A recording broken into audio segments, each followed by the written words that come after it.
श्रियकान्ताय कल्याणनिधये निधयेऽर्थिन श्रीवेङ्कटनिवासाय श्रीनिवासाय मङ्गलम्। सर्वेभ्यो नमो नमः। मम नाम आदित्य भूये। मम अनुक्रमांक द्वितीय। सम्प्रति अहं केन्द्रीय संस्कृत विश्वविद्यालयस्य श्री महाराज रणवीर सिंह परिसरस्य शिक्षाशास्त्री विद्याशाखायाः चतुर्थ सत्रार्धस्य छात्राध्यापक अस्मि।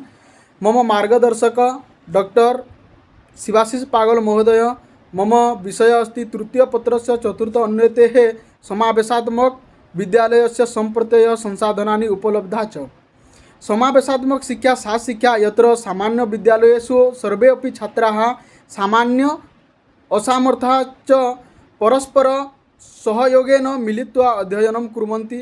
समावेशित शिक्षायाः प्रकारास्मिन् संकुचितार्थे समर्थानां सामान्य विद्यालयेषु भेदभाव विना प्रदानं व्यापकार्थे शिक्षाक्षेत्रात् वाञ्छितानां सर्वेषां बालानां शिक्षाक्षेत्रे समावेशः अन्तर्भवति।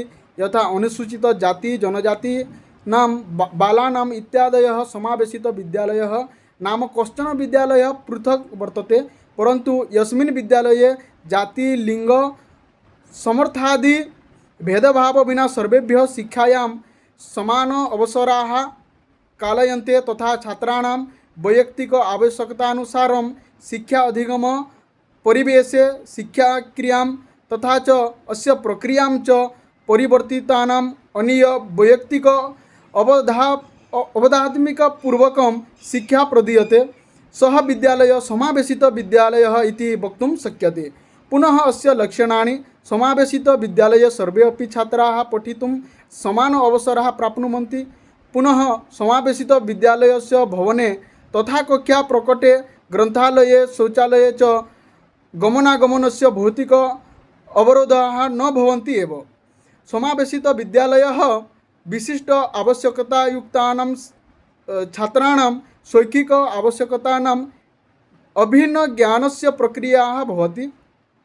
विशिष्ट छात्राणाम् आवश्यकतानुसारं शिक्षण प्रक्रियायाः मूल्यांकनं प्रक्रियाश्च नवीनकरणं क्रियते। विद्यालये कार्यरताः अध्यक्षाः प्रशासकाः अभिभावकाः विशिष्ट छात्रेभ्यः सहायका सेवा प्रदाने तत्पराः भवन्ति। धन्यवादः।